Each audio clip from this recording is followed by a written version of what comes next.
오늘 말씀은요, 영접기도 그 치명적인 유혹 할 겁니다. 지금 사이트 개편 중에 있는 거 아시죠? 카페. 그래서 제가 어제 오늘 그리고 아마 내일도 이 개편될 때까지는 제가 좀 신경을 좀 그쪽에 좀 많이 쓸 것 같습니다. 양해를 해주시고요. 이 설교문도 제가 새롭게 만든 게 아니고 예전에 써놨던 것 중에 이렇게 옮기다 보니까 이관해야 되거든요. 그 카페에 맞게 카테고리를 배치하려면 기존에 있던 글들이나 기존에 있던 설교, 강의 이런 것들을 이관해서 그 카테고리로 모아야 됩니다. 그러던 중에 제 눈에 이렇게 밝혔습니다. 그래서 오늘은 영접 기도에 대해서 한번 이야기를 나눠보고 싶다. 이게 글로만 있고 설교로는 만들어지지 않은 것 같거든요. 그래서 오늘 영접 기도가 얼마나 우리를 넘어뜨리는, 크리스찬들을 넘어뜨리는 그런 치명적인 유혹인지에 대해서 오늘 잠시 생각을 나눴으면 좋겠습니다. 영접기도 많이 들어보셨죠? 아시겠지만 한국교회는 장로교가 70%입니다. 장로교가 70%. 나머지 감리교, 오순절, 침례교 이런 종파가 약 30% 정도인데요. 그 70%의 장로교들은 전부 다 칼빈주의를 표방합니다. 기존의 신학교들도 그 신학교 소개란을 가보면 정통 칼빈주의 이렇게 돼 있습니다. 정통 칼빈주의가 뭐겠습니까? 우리는 칼빈의 교리를 아주 숭상한다, 따른다. 그것이 성경이라고 우리는 믿는다. 그런 거죠. 그러니까 신학교 소개란에도 정통 칼빈주의 이렇게 하겠죠. 여러분 영접 기도는 바로 이 칼빈주의에서 나온 겁니다. 여러분들도 한 번씩 해보셨을 건데요. 이 영접 기도를 가장 많이 사용하는 대표적인 단체가 CCC입니다. CCC는 전도를 사형리로 하지 않습니까? 그래서 교육을 받아서는 밖에 나가서 사람들을 붙잡고 잠깐 시간 있습니까? 라고 말하면서 이야기를 합니다. 그러면서 사형리를 보여주고 마지막 부분에 영접 기도를 따라시키게 합니다. 그리고는 가까운 교회 가세요. 이렇게 이야기합니다. 당신은 구원받았으니까 가까운 교회 가세요. 이렇게 이야기를 합니다. 교회에서도 영접 기도를 따라 시킵니다. 설교 때 제가 많이 얘기를 했지만 이제 설교를 다 하고 한 10분 정도 남았을 때 새로 오신 성도님들 있으면 자리에서 일어나십시오. 그리고는 영접 기도, 나는 죄인입니다. 아시죠? 별로 말하고 싶지 않아요. 제가 영접 기도에 대해서. 아무런 가치가 없는 거기 때문에요. 그리고는 10분 만에 영접 기도를 따라했기 때문에 당신은 구원받았습니다. 이렇게 얘기를 합니다. 자, 또 하나는 어쩔 때 많이 쓰냐면요. 임종 예배 때, 임종 때 많이 씁니다. 이제 병원에서 임종을 앞둔 저도 저희 목사님하고 같이 제가 전도사 일을 할 때니까요. 저도 전도사 일을 한 지 한 10년 됐습니다. 10년 됐습니다. 많은 성도분들을 만났고요. 물론 개척교회에서만 했지만 그래도 개척교회가 더 성도님들하고 밀착해서 이렇게 이야기를 주고받고 삶을 공유하고 그럽니다. 저도 그래서 목사님하고 그 임종을 앞둔 그런 성도님의 병문안을 갔던 적이 있었는데요. 그 교회, 어떤 교회인지 얘기는 말씀드리지 않을게요. 그 교회에서 목사님께서 그 임종을 앞둔, 그러니까 그분은 저기 교회만 왔다 갔다 하는 분이셨어요, 제 기억에는. 근데 그건 또렷이 기억해요. 왜냐면 제가 그때 그 목사님이 그렇게 하시는 거에 대해서 제가 굉장히 거북했던 거기 때문에 제가 기억합니다. 그 병원에서 이렇게 얘기를 하시더라고요. 이제 임종을 앞둔 그분한테. 무슨 성도님, 지금 죽어도 하나님께 갈 거라는 확신이 있으시죠? 확신이 없으시면 이 시간 저를 따라 하시면 됩니다. 그리고는 그분에게 저희 목사님이 영접 기도를 따라 시키더라고요. 그걸 또 따라서 하시더라고요, 그분이. 천국 간다니까. 그때 목사님이 그렇게 말씀하셨어요. 성도님, 지금 제가 하는 것을 따라하고 믿음을 가지시면, 예수님을 영접하시면, 지금 죽어도 바로, 지금 임종하셔도 바로 하나님의 나라에서 영원히 살 수 있어요. 그러면서 나는 죄인입니다. 이런 식으로. 제가 아까도 말씀드렸지만 영접 기도를 제 입으로 말하고 싶지 않아요. 그거는 아주 가짜니까. 나쁜 거니까. 어쨌든 그분이 그렇게 영접 기도를 따라 하시고는 임종하셨어요. 모르죠, 그분이 천국 가는지 지옥 가는지 저는 모르겠어요. 그거를 말씀하고 싶은 게 아니에요. 저는 저희 목사님께서 정말 그분의 영혼을 사랑하시고 그분이 영혼이 지옥에 가지 않기를 원하셨다면 영접 기도를 말하기 전에 그분이 살아온 그 삶의 잘못된 것들, 그 성도님이 삶이 별로 안 좋으셨어요. 맨날 술, 담배 쩔어 있으시고, 그리 교회도 한 달에 한 번 나올까 말까. 그 아내 권사님은 잘 나오셨는데요. 그분은 거의 그냥 그러셨어요. 제가 볼 때 절대로 저분은 크리스찬일 수 없어라는 그런 생각을 제가 갖고 있었을 때 그분의 모습인데, 목사님도 물론 그런 그분의 모습을 알고 계셨겠죠. 그렇다면 목사님 거기서 그분에게 영접 기도를 시켰을 것이 아니고 그분의 죄를 지적해 줬어야 돼요.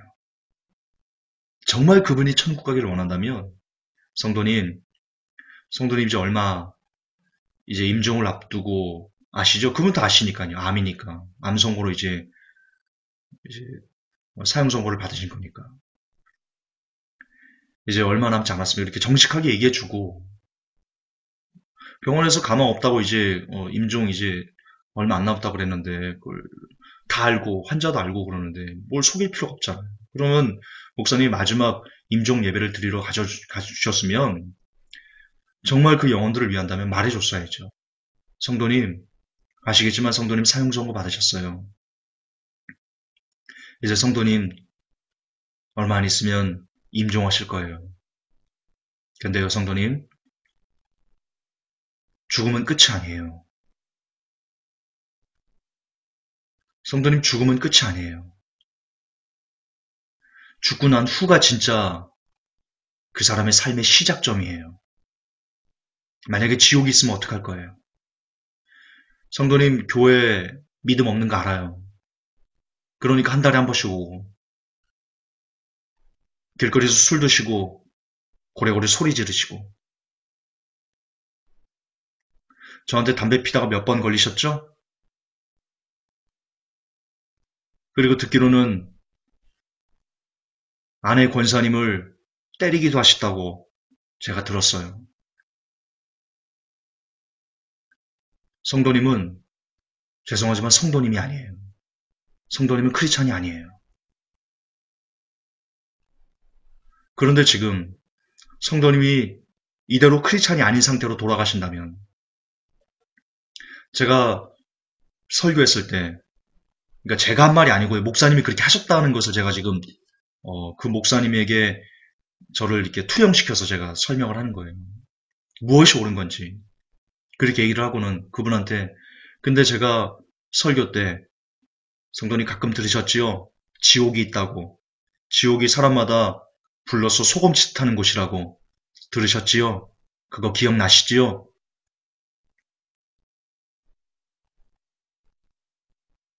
이 상태로 이 죄를 가지고 그대로 성도님 하나님 앞에 서시면, 그 심판대 앞에 서시면 성도님은 두 번 볼 것도 없이 지옥불에 떨어지세요. 거기서 영원히 그 불에 성도님의 온몸은 살라질 거예요. 그 고통을 영원히 당할 거예요.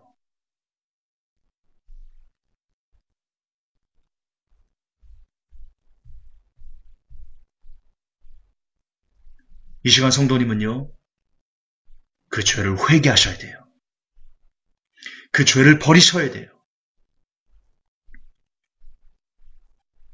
정말 성도님이 지었던, 아내에게 지었던, 그리고 살며 사람들에게 지었던, 하나님 앞에 지었던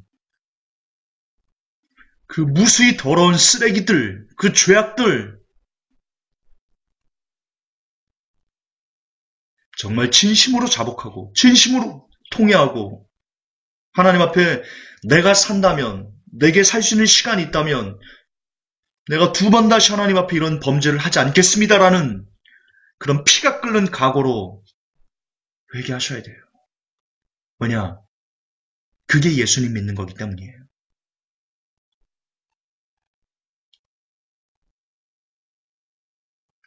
이 시간 성도님, 저는 성도님을 천국으로 인도해 줄 수 없어요. 성도님을 천국으로 인도해 주신 분은 오직 예수님이세요. 근데 예수님은요, 죄를 갖고 있는 사람은 그가 목사든 저라도 제 옆에는 김전사도 옆에 계신 권사님도 아무리 성도고 아무리 목회자고 아무리 선교사라도 그가 여전히 죄를 품고 죄를 즐기면서 그렇게 죄와 짝해서 그렇게 살아가고 있으면 예수님은 절대로 그 사람을 천국으로 데려가지 않으세요. 왜냐? 그 사람은 예수님을 안 믿는 사람들이기 때문입니다. 안 믿으면서 그냥 목사 일을 하는 겁니다. 안 믿으면서 전도사 일을 하는 거고, 안 믿으면서 권사라는 직분을 받은 것에 지나지 않습니다. 이 시간 임종으로 얼마 남지 않은 우리 성도님께서 저는 천국 가기를 원합니다. 그러시려면 성도님이 배웠던 영접 기도를 나는 죄인입니다. 그렇게 말로 내가 죄인이라고 그냥 입으로 주절주절 거린다고 진짜 성도님의 죄가 얼마나 아내에게 잘못됐고 얼마나 사람들에게 잘못됐고 얼마나 하나님 앞에 잘못하면서 살아왔는지 그게 진짜 피부에 느껴지십니까? 안 느껴지잖아요. 그냥 천국 가려는 욕심에 영접기도 따라하는 거잖아요. 그게 실상이잖아요. 근데 그런 욕심으로 영접기도 따라하면 죄가 사해질까요? 하나님이 좋아하실까요?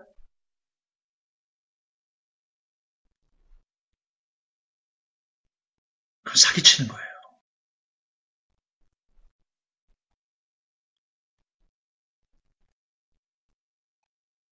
이 시간 성도님이 정말 천국을 가시려면 진짜 회개하셔야 돼요. 진짜 성도님이 지었던 그 죄를 한번 돌아보세요. 젊었을 때부터 정말 그 역겹고 냄새나고 그냥 들으면 오바이트 나는 성도님의 본 모습을 살아온 본 모습을 직시해 보세요. 그 모습이 하나님께 받아들일 수 있는 모습이에요? 지금 괴롭더라도 그 죄를 떠올리세요. 그리고 떼굴떼굴 구세요. 내가 이렇게 더럽게 살았다고. 어라 나는 죄인이라고. 나는 쓰레기라고. 이렇게 하나님은 어떻게 해야 되냐고 이렇게 떼굴떼굴 구르세요. 그래서 진짜 회개하시고 진짜 예수님 믿고 천국 가세요. 제가 목사로서 제가 성도님의 담임 목회자로서 해줄 수 있는 마지막 사랑은 이게 다예요. 성도님은 이대로 죽으면 영원한 지옥불이고 그 지옥의 판결을 면하시려면 절대로 그 죄가 얼마나 치명적이었는지 그 죄를 버리고자 하는 갈망이 없으면 안 되고 그리고 그것이 예수 믿는 진짜 믿음이라는 것. 그래야지 천국 갈 수 있다는 것. 성도님, 깊이 생각해 보시고, 그리고 옳은 길을 선택하실 수 있기를 제가 가서 기도하겠습니다. 우리 천국에서 만날 수 있으면 천국에서 만나기를 소망합니다. 그렇게 하고 기도해주고 가셨어야 돼요. 정말 그 담임 목회자가 그 성도를 사랑했다면 정말 이렇게 그 진실을 말해주고 갔어야 돼요. 근데 우리 목사님은 그러지 않았어요. 그 사람의 죄를 지적하지도 않았고요. 그 사람에게 성도님, 그것도 아주 밝은 목소리로 성도님, 천국 가고 싶으세요? 어렵지 않아요. 자, 저를 따라하세요. 저를 따라하세요. 성도님 한 달에 한 번씩 이렇게 나오고 그러니까 믿음 없어요. 아직 예수님 영접 안 하신 것 같아요. 저를 따라하세요. 그러더니 약 5분 정도 영접 기도를 따라 시켰어요. 그리고는 그렇게 말씀하셨어요. 자, 이제 진짜 예수님을 성도님이 영접하셨으니까 이제 성도님 천국에서 만날 수 있겠네요. 권사님, 우리 성도님 천국에서 만날 수 있으니까 이런 식으로.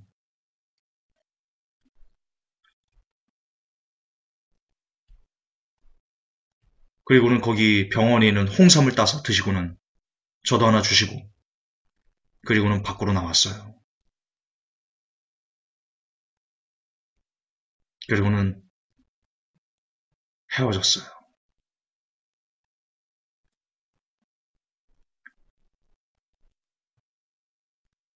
그 다음날 성도님은 임종하셨어요. 가셨을까요? 그 성도님이 천국 가셨을까요?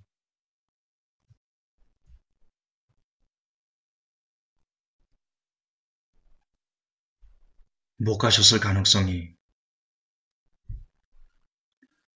가능성보다 더 높을 겁니다. 무엇이 그분을 죽인 거예요? 무엇이 그 영혼을 멸망으로 이끈 거예요? 물론 본질은 칼빈주의죠. 그러나 그 칼빈주의가 구체적으로 표출돼서 영혼을 낚은 그 결정체는 영접기도였어요. 영접기도는 그만큼 한 사람의 영혼을 파괴할 수 있는 아주 치명적인, 너무나 치명적인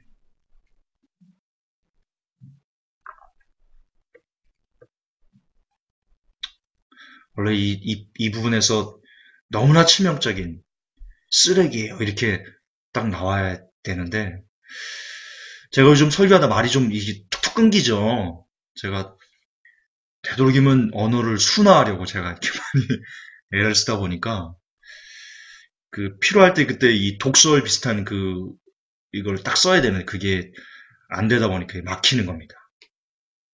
그래도 되도록 안 쓸게요. 상처 입는다는 분들이 많이 메일이나 쪽지로 이렇게 저기 보내오세요. 여러분들이 상상하는 것과 제법 많이 와요. 김 전사 그렇게 말 함부로 하고 막 욕하고 뭐 쓰레기라 그러고 그래서 정말 짜증난다.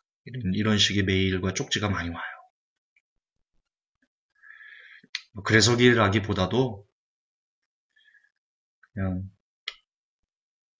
그냥 되도록이면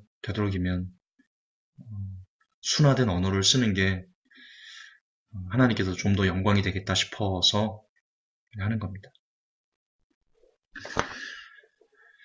자, 어쨌든 여러분은 이 영접 기도의 실체가 어떻게 사람을 망가뜨렸는지 3단계에 걸쳐서 CCC, 그리고 교회에서 예배 끝나고 했을 때, 그리고 임종 예배 때, 이 3단계에 걸쳐서 참 안 좋은 것을 양산해낸다는 것을 여러분이 들으셨습니다. 이제 성경으로도 한번 영접 기도가 틀렸다는 것을 한번 이야기하고 마무리하겠습니다. 원고에 있는 내용인데요. 로마서 1장 18절입니다. 하나님의 진노가 불의 안에서 진리를 붙잡아 두는 사람들의 모든 경건치 아니한 것과 불의를 대적하여 하늘로부터 계시되었나니. 자, 로마서 1장 18절에 이렇게 기록되어 있습니다.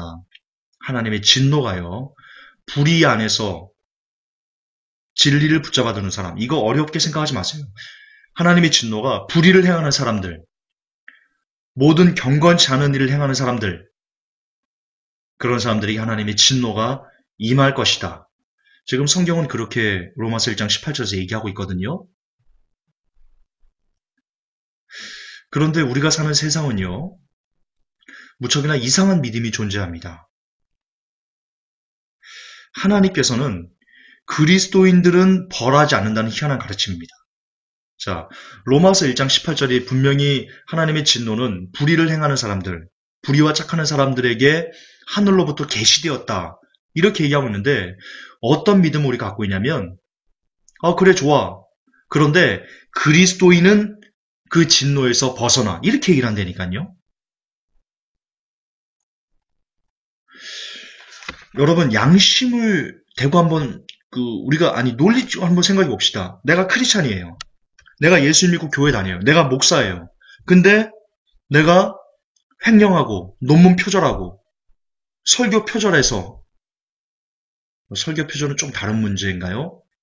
그것도 저는 개인적으로 설교 표절도 하나님 앞에 그렇게 떳떳하지 않은 모습이라고 생각하는데요. 예, 하나님 앞에 죄라고 저는 생각합니다. 설교 표절하는 것은. 어쨌든 이렇게 내가 목사고 믿음인데 내 삶은 세상 사람들이 볼 때 아니에요. 막 횡령하고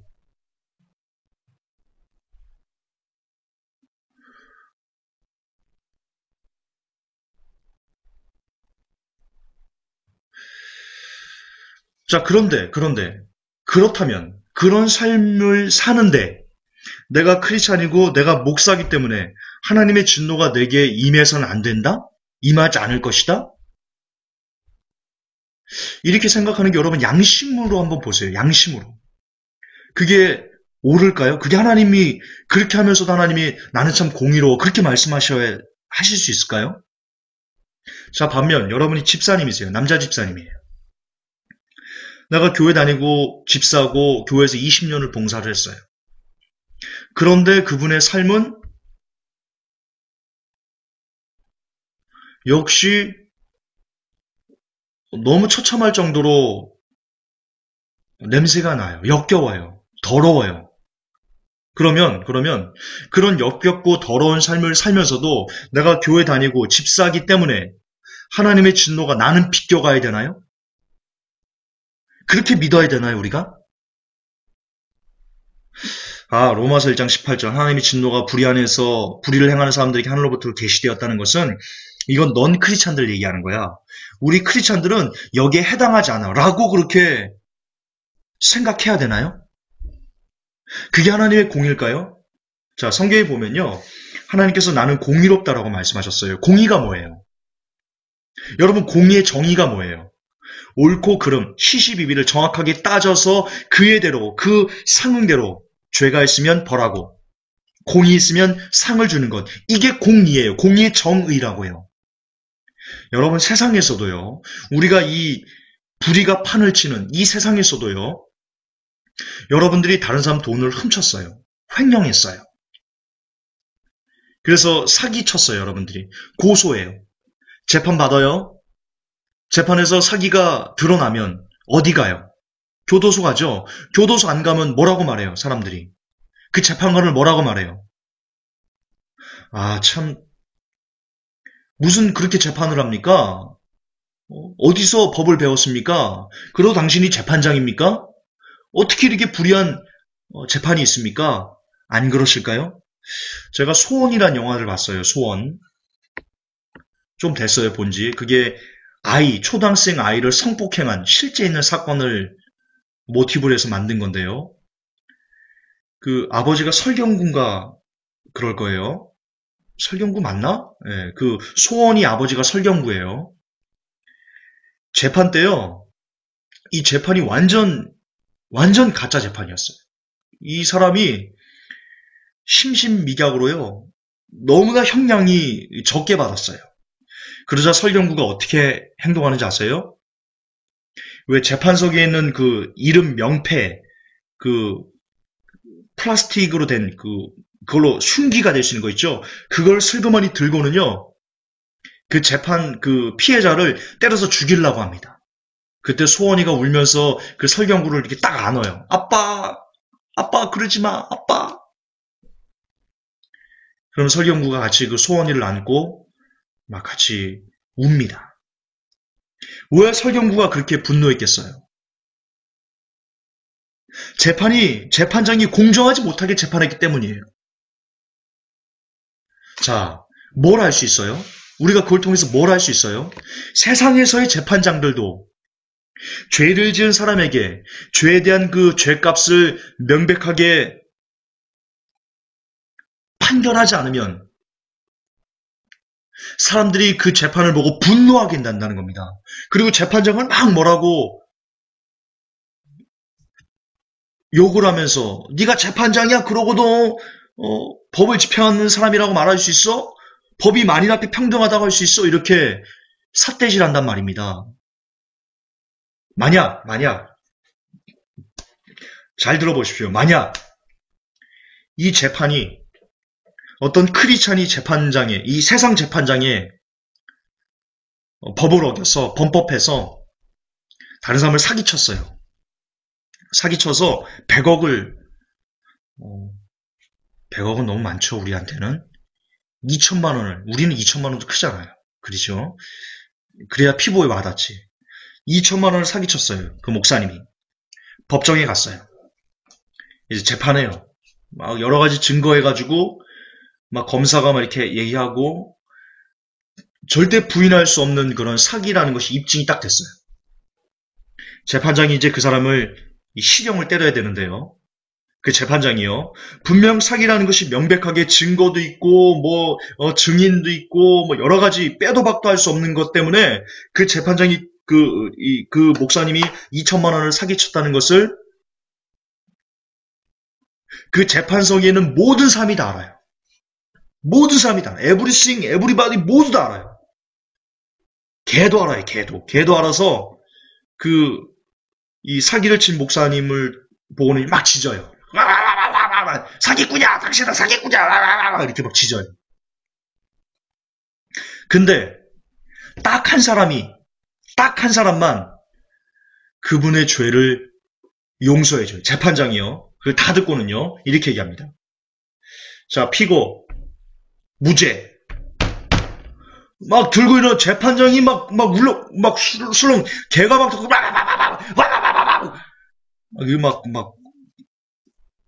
막 수상이 된 겁니다.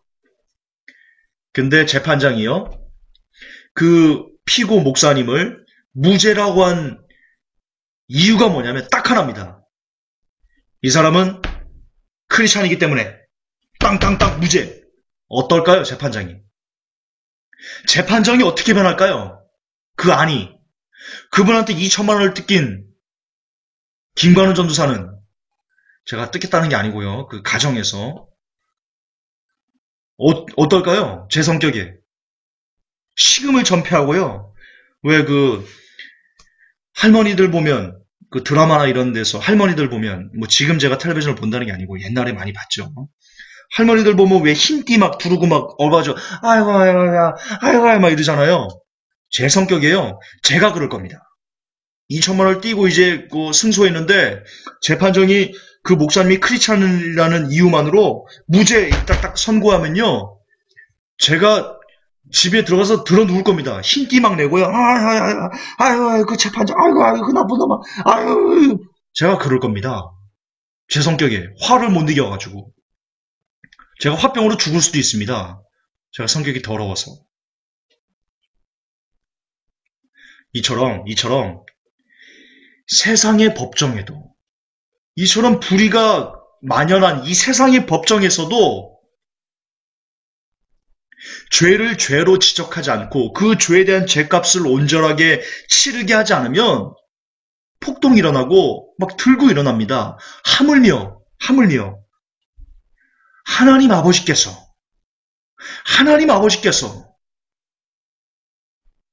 그가 크리스찬이기 때문에 여전히 죄를 짓고 죄를 즐기고 죄를 버리려고도 하지 않고 그런 사람이 단지 목사라는 이유 때문에 단지 집사라는 이유 때문에 전병훈 목사 보시면 알잖아요.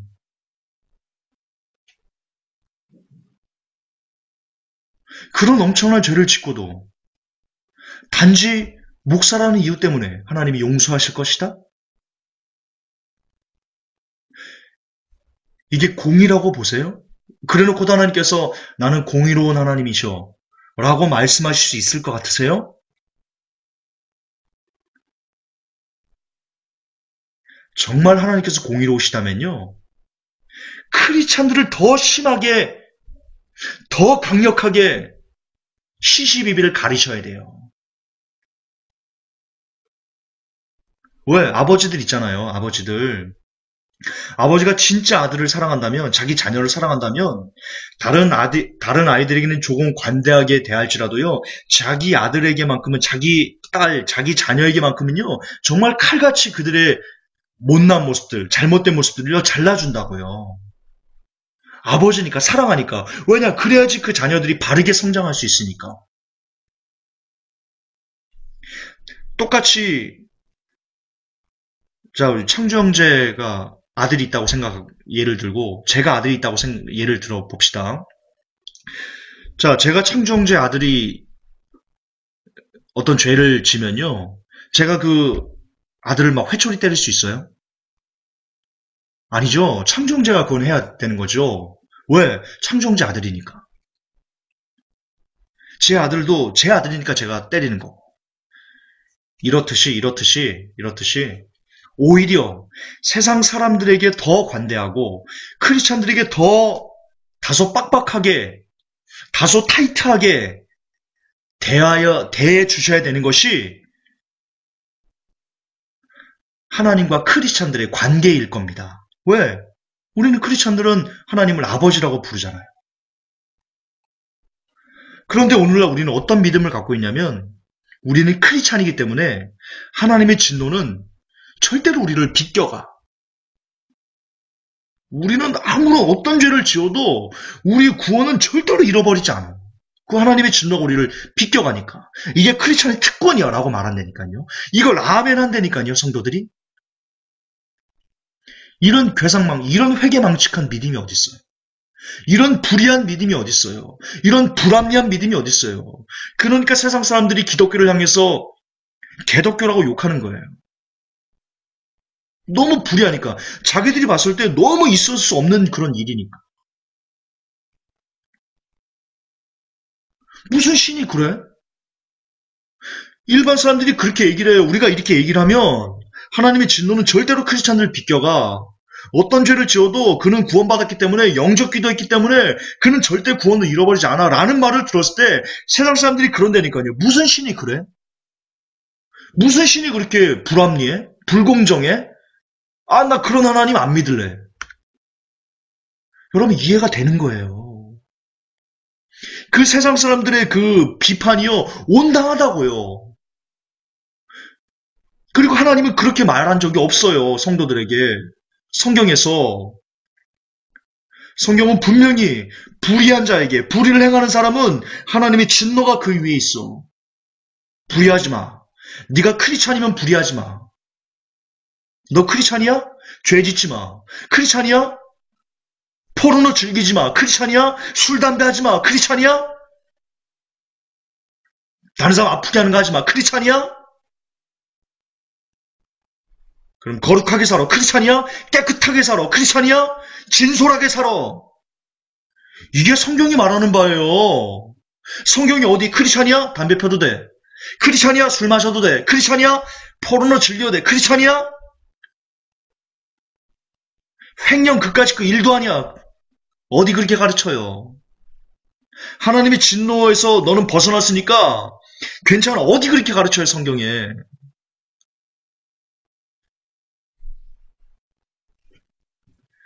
여러분 잘못 배웠어요.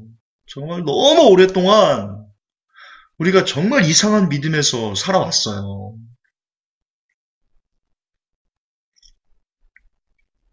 불의 안에서 진리를 붙잡아 두는 사람에게 하나님의 진노가 임한다는 가르침은 누구에게나, 크리스찬에게도 그리고 일반인들에게도 누구에게나 동일하게 해당하는 내용이에요. 거듭 반복하지만 만약 목회자라도 불의 안에서 진리를 거스린다면 또는 진리를 행치 않는다면 그는 하나님의 진노를 당하게 되는 거예요. 하나님의 사랑에는 차별이 없죠. 여러분 동의하시죠? 저는 믿어요. 아멘이에요. 성경이 있으니까. 그런데요, 하나님의 공의에도 차별이 없다는 거 아세요? 제발 좋은 것만 보려고 하지 마세요. 하나님의 심판에도 차별이 없어요. 하나님의 사랑에 차별이 없다. 크리스찬도 믿고 하나님을 날아갈 수 있고 넌 크리스찬도 믿고 크리스찬이 돼서 하나님 날아갈 수 있어요. 여기에 차별이 없어요. 마찬가지로 하나님의 진노, 하나님의 공의를 행하심에도 차별이 없어요. 크리스찬이라도 그가 죄 가운데 짝해서 죄를 물마시지 전병욱 씨처럼 그렇게 살면 지옥 가는 거예요. 차별이 없어요. 제발 사랑에만 차별이 없다라고 하고 진노에는 차별이 있다고 말하지 마세요. 여러분들이 듣기 좋은 말에만 혹하지 마세요.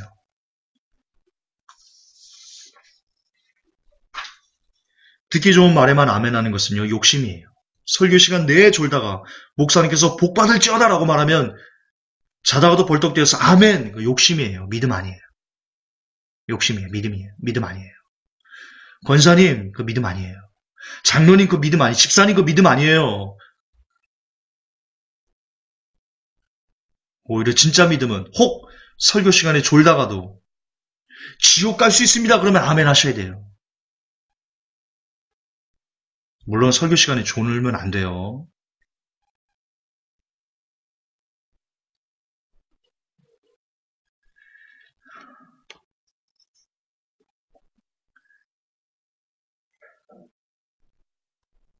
우리는 하나님의 말씀을 골라서 들어서는 안 됩니다. 하나님께서 성경을 통해 지금 우리에게 분명하게 말씀하고 계십니다. 불의를 행하는 자들은 내가 그에게 진노할 것이다. 우리는 여기에 아멘, 아멘, 아멘, 아멘 삼창으로 화답하셔야 됩니다. 필히 아멘 하셔야 됩니다. 왜냐하면 하나님의 말씀이기 때문입니다. 이렇게 명확한 말씀 앞에 왜 여러분들은 에이 구원받았는데, 영접 기도했는데 라면서 마치 멸망당하지 않을 사람들처럼 그렇게 행하는지요. 진실로 돌이키셔야 됩니다. 우리가 구원받았다고, 영접 기도했다고 우리 마음대로 불의하게 산다면 우리가 구원을 받겠습니까? 하나님이 구원하시겠습니까? 하나님의 공의가 그 사람을 가만두지 않습니다. 상식적으로 생각해 보십시오. 누가복음 13장 3절에서 예수님은 제자들에게 이렇게 말씀하십니다. 너에게 이르노니 아니라 너희도 만일 회개치 아니하면 다 이와 같이 망하리라. 지금 제자들에게 예수님께서 말씀하십니다. 아니 너희도 회개하지 않으면 망할 거야. 지옥 갈 거야. 제자들에게도 이렇게 회개하지 않으면 망할 거라고. 그게 무슨 뜻입니까? 회개하지 않는다는 게 무슨 뜻입니까? 크리스찬이 인내하면서 여전히 죄를 즐기고 있으면 너는 망할 거야. 그 뜻입니다. 제자들에게도 그렇게 말씀하셨습니다. 하물며 우리겠습니까? 제자들도 망했는데 우리는 구원받겠습니까? 우리는 어떤 죄를 지어도 천국 가겠습니까? 말이 됩니까? 우리가 제자보다 높은 위대한 하나님의 사랑을 받는 그런 사람들입니까?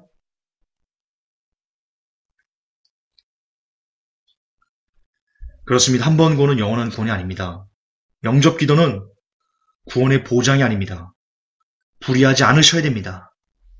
예수님의 피의 공로로 날마다 나를 죽이고 늘 발에 묻은 먼지를 씻어내는 삶을 살아야 됩니다. 그렇게 날마다 거룩을 향해 한 발짝씩 나아가셔야 됩니다. 그래야 구원을 이룰 수 있습니다. 영접 기도는 당신을 구원할 수 없습니다. 그것을 로마서 1장 18절은 똑똑하게 증명하고 있습니다. 회복교 성도 여러분, 그리고 이 메시지를 듣는 수많은 온라인 회복교회 성도 여러분, 온라인 회복교회 성도가 아닌 분 중에도 우연히 이 설교를 듣는 여러분들, 영접 기도의 함정에서 벗어나셔야 됩니다. 한 번 구원, 영원한 구원이라는 악한 가르침에서 벗어나서 마지막까지 구원을 위해 고군분투하시는 여러분이 되셔야 됩니다.